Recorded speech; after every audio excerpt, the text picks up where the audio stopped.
This episode of Lines of Enquiry is supported by Shopify. If you've ever bought something online, there's a good chance you've seen it. The purple Shop Pay button at checkout. For many shoppers, it's a familiar sight because it means a faster checkout, secure and saved details, and a smoother buying experience. What many people don't realize is that button is powered by Shopify. Shopify is the commerce platform behind millions of businesses around the world, from household names to brands just getting started. For business owners, Shopify provides hundreds of ready-to-use templates that allow you to create a professional online store without writing a single line of code. It also allows you to manage everything in one place: inventory, payments, analytics, and more. And when it comes to growing your audience, Shopify includes built-in marketing and email tools to help you reach new customers. Then there's that purple Shop Pay button, already trusted by millions of businesses around the world and designed to deliver one of the best converting checkouts available, which is exactly why so many businesses choose Shopify. If you want to see fewer abandoned carts, it's time to head over to Shopify. Sign up for your €1 per month trial and start selling today at shopify.ie. From Lines of Enquiry, this is Incident Brief. The Harold's Cross Hitman for Hire.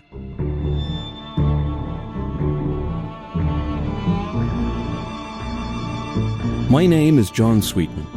For 25 years I worked as a detective in the Garda Technical Bureau. Now I want to bring you inside some of Ireland's most compelling cases. In Lines of Enquiry, Incident Brief, I examine cases, overlooked incidents, and stories that sit outside our main investigations. These are the cases that don't always make a full file, but still deserve to be told. This is what we know.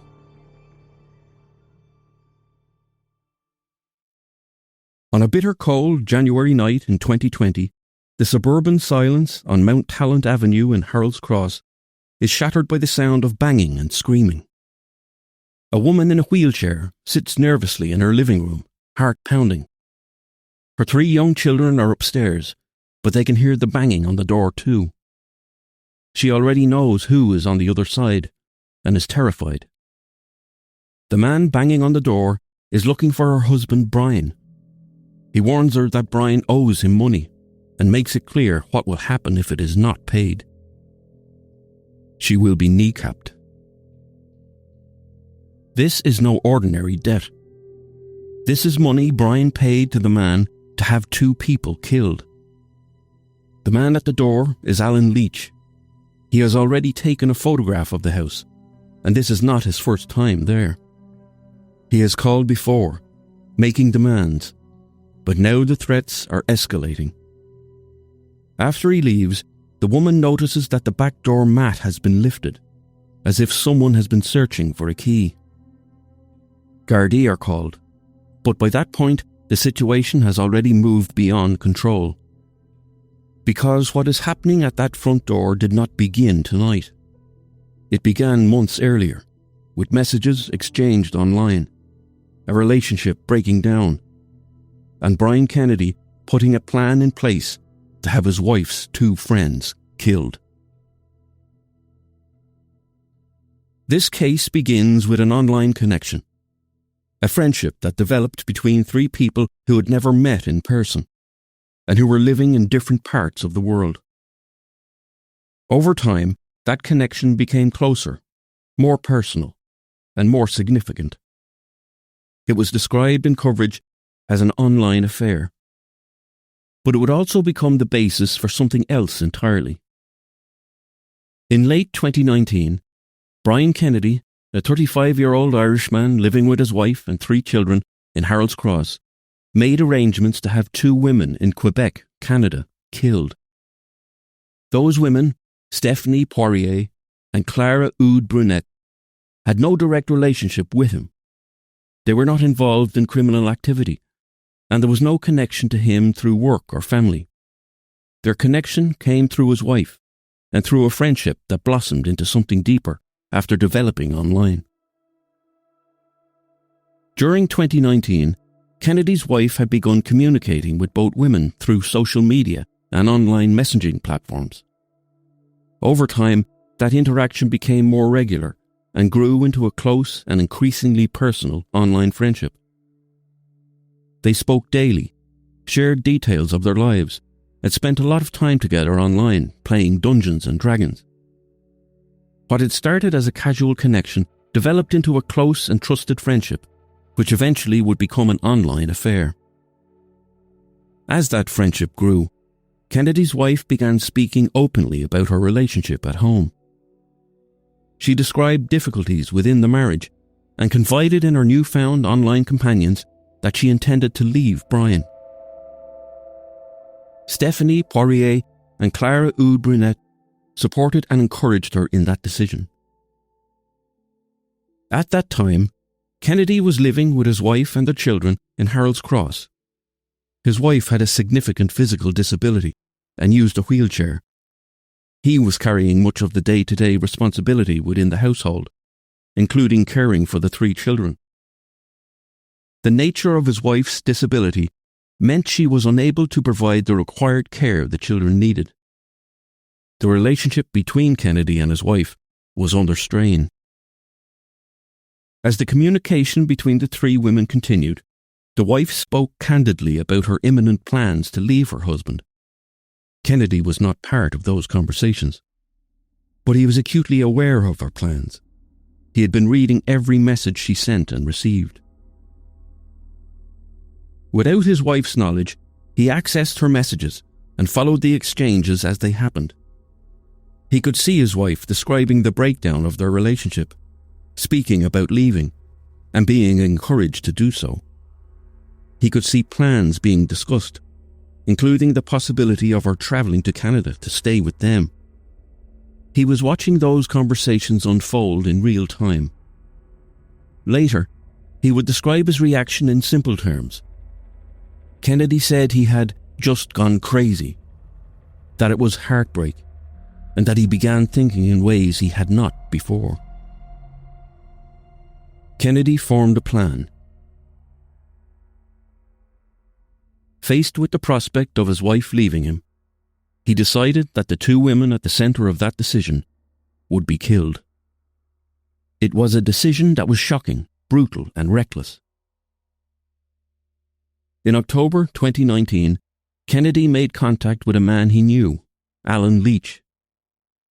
Leach was a 38-year-old man from Churchtown in Dublin. Their children attended the same school, and the 2 men casually knew each other, having become acquainted at the school gate. Leach, Kennedy thought, could carry out the foul deed, and if not him, he'd have the contacts that could. Leach, though, was no contract killer, nor was he involved in any serious or organised crime. In reality, he had no capacity to carry out an assassination on the other side of the world, nor did he have relationships with anyone else who could either. He had a long-standing drug addiction involving cannabis, cocaine and crack cocaine. He had a history of offending, with 43 previous convictions, including 27 for theft in 2009, for which he served an 18-month prison sentence. But his role in this bizarre Hitman for hire plot was more opportunistic than realistic. When Kennedy approached him and told him of his struggles, Leach agreed to murder his wife's 2 friends. He proposed a fee of €10,000 to complete the contract killing. What Kennedy didn't realise was that Alan Leach had no intention of carrying out the crime. Instead, he accepted payment and knew that he could get more money from the desperate Kennedy. He took €8,000 to begin with, but knew, given the gravity of the situation, Kennedy could be extorted and blackmailed. Alongside those payments, Kennedy provided information that would allow the plan to be carried out. This included photographs of the couple, Stephanie Poirier and Clara Oud Brunet, their home address, and images of the home where they lived. The information was accurate and would later help Gardaí to identify them and locate them. As 2019 came to an end, the Hitman for Hire plan was fleshed out, but Bryan Kennedy had not come up with all the money. In early January 2020, the situation began to deteriorate. Leach began seeking the balance of the money. he became more aggressive in his efforts, and his messages had become more direct. The tone had changed. What had started as an agreement was now turning into serious pressure, and not long later, it became threats. Kennedy did not have the means or money to honour his murderous deal he had made with Leach. On January 6, 2020, Bryan Kennedy fled Ireland and travelled to the United Kingdom. He left suddenly, hoping to escape the increasing pressure from a man he thought capable of a double murder. He left the house in Harold's Cross, leaving his phone and a set of instructions behind. He warned his wife to keep the children inside, to vary their routine, and to be careful. The pressure and intimidation moved from Kennedy to the front door of the family home, where Alan Leach was now calling, demanding money and making it clear that if he didn't get it, there would be hell to pay.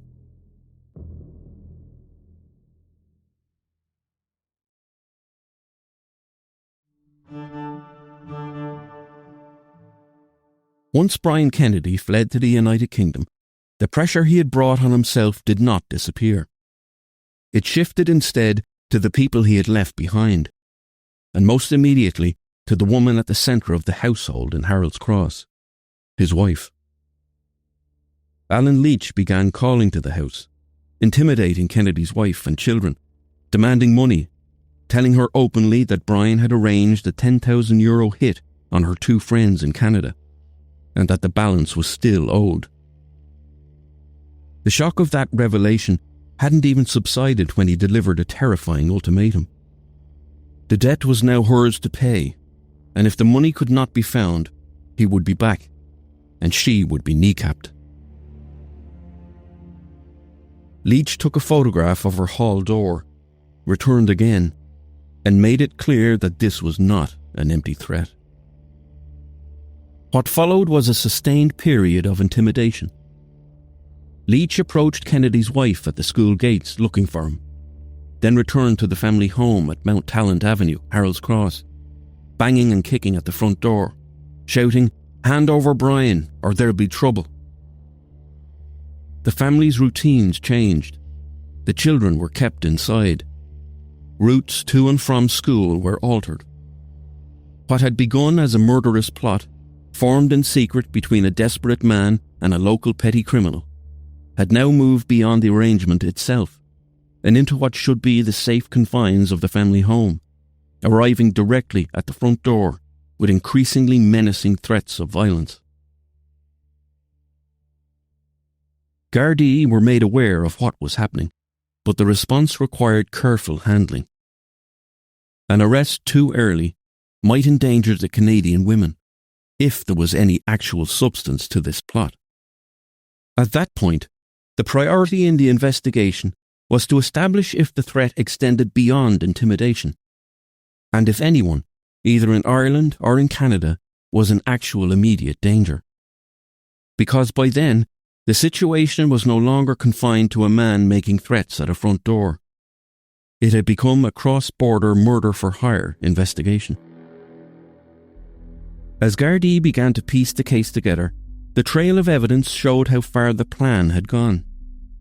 This was not a terrible mistake from a broken man made in a moment of madness. This was a carefully constructed plan. Some of that evidence came from the people around Bryan Kennedy. A neighbour told Gardaí that Kennedy had confided in him about the breakdown of his marriage, about the messages he had found on his wife's account, and about the arrangement he had made with Alan Leach. The same neighbour described Kennedy as petrified, crying and terrified as Leach's demands escalated, and said it was obvious to him that Kennedy was being squeezed for money by someone pretending to have criminal connections.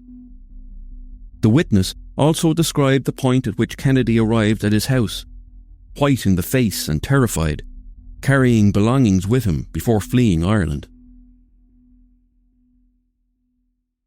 Another part of the evidence came from Kennedy's wife, who gave Gardaí an account of the threats directed at the family home after Kennedy fled to the United Kingdom. Her statement helped Gardaí understand the pressure Leach was putting on, and the toll it took on the woman and her children. The most significant evidence in this case, though, was digital. Investigating Gardaí recovered and reviewed WhatsApp messages between Kennedy and Leach.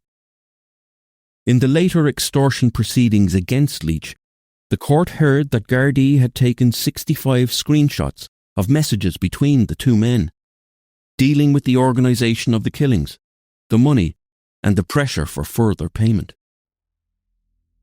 Those screenshots showed that this was not pub talk of a jilted husband. There was a stated fee, an agreed purpose, and ongoing communication about how the murders would be carried out. In text messages to Kennedy after the agreement went south, Leach threatened, "I'll carve your fucking throat. Don't dare text back with your sob stories, 'cause I'll fucking end you."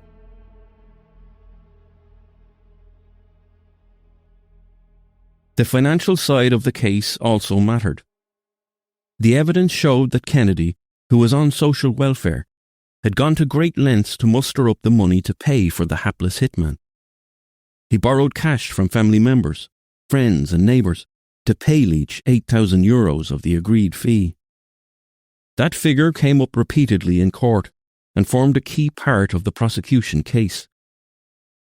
Money had changed hands, an amount that would be a lot to a man of limited means like Kennedy, and it had changed hands to pay for two innocent women to be murdered.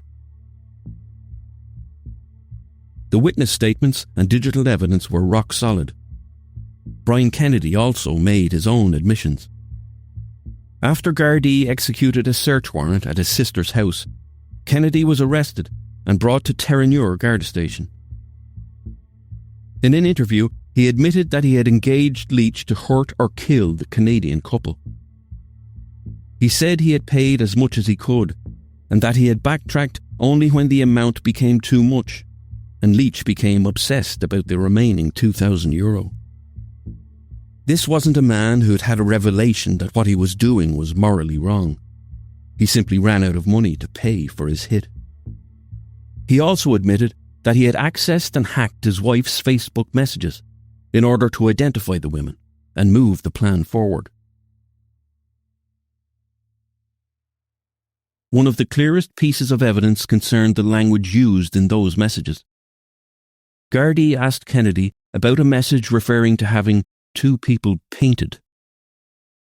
He told them directly that this meant the two women were to be killed.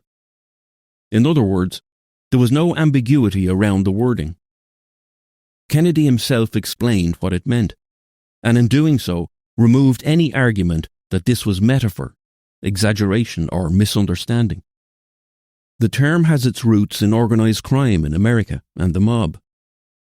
"I heard you paint houses" is a reference to professional hitmen and the blood splatter that comes from their dubious deeds. He also admitted that he had supplied the practical details that would allow the plan to proceed.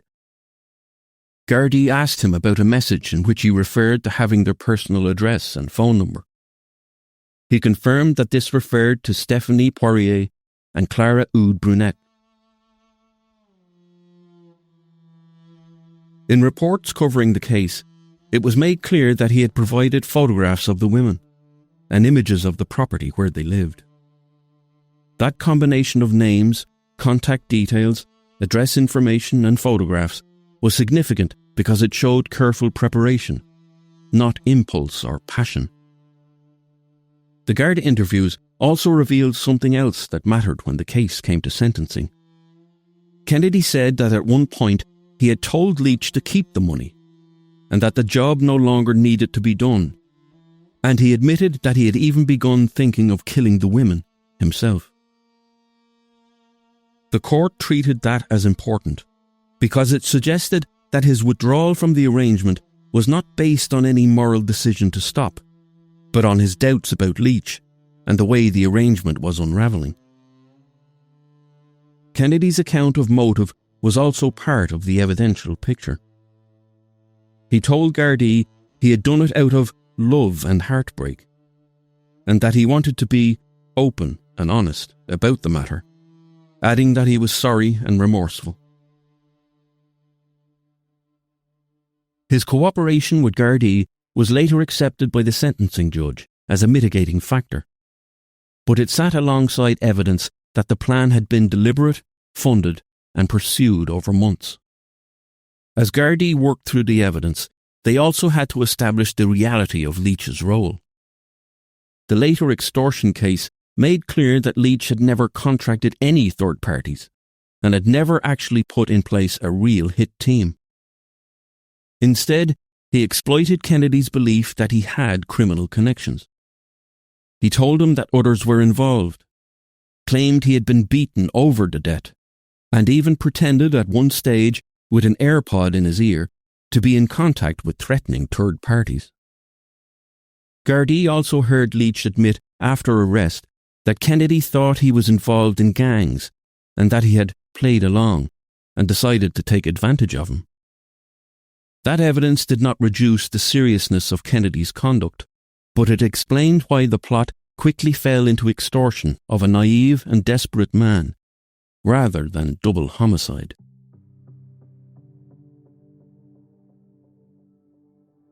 Gardaí also made contact with the intended victims in Quebec and passed information to Canadian police. The court heard that when Stephanie Poirier and Clara Oud-Burnett were informed of the situation, they did not express immediate concern for their safety. That point was later used by the defence to argue that there had been no credible threat to them in practical terms. But by that stage, the evidential question was no longer whether the killings were ever realistically going to happen through Leach. The evidence already showed that Bryan Kennedy had set out to make them happen, had paid for them, and had taken concrete steps towards that end. It didn't matter if the hitman was not credible. The act is serious enough on the face of it.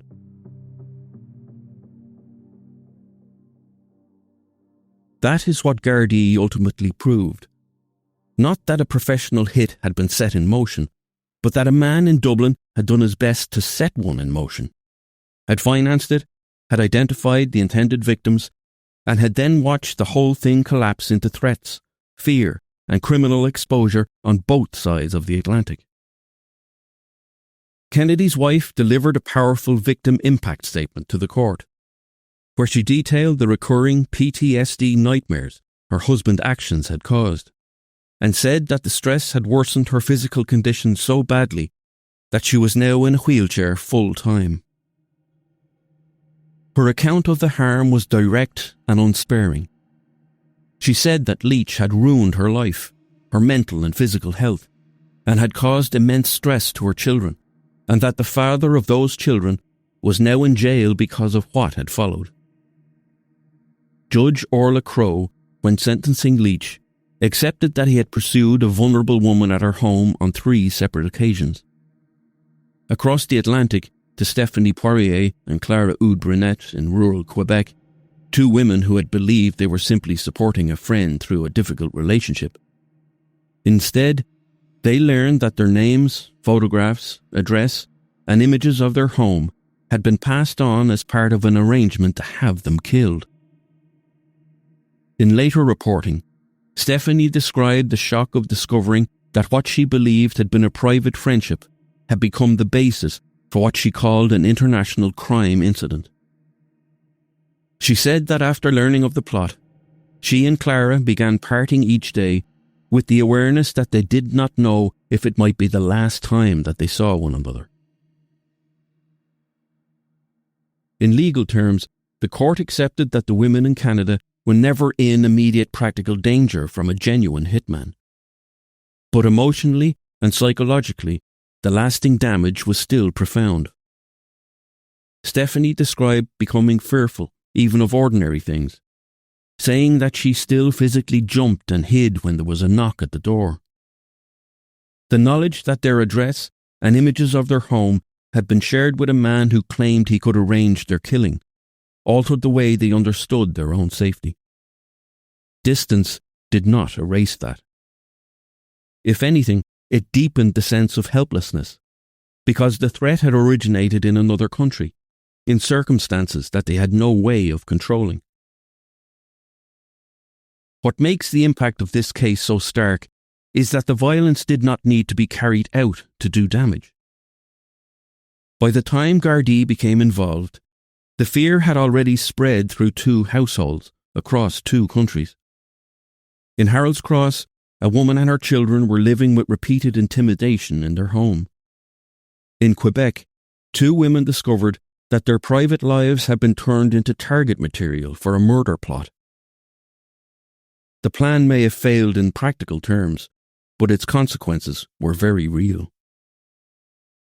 Ultimately, Bryan Kennedy pleaded guilty to soliciting the murder of Stephanie Poirier and Clara Oude Brunet. The court heard that he made a deliberate and sustained attempt to arrange the killing of the 2 women who had never met him, and who had done nothing more than offer support to his wife. In sentencing, the judge accepted that Kennedy had cooperated with Gardaí and had shown remorse, but also made clear that the offence was a very serious one. He was sentenced to 5 years in prison, with the final 6 suspended. The commencement of that sentence was delayed to allow arrangements to be put in place for the care of his children. Alan Leach, the man who had taken the money and carried out the threats, was later sentenced separately to 2 years in prison for extortion. The killings never took place, but by then the damage had already been done. In Harold's Cross, a woman and her children had lived with fear at their front door. In Quebec, 2 women had learned that their names, their home, and their lives had been passed on as part of a plan to have them killed. What began with a harmless game of Dungeons and Dragons and an online friendship ended with a man paying for murder.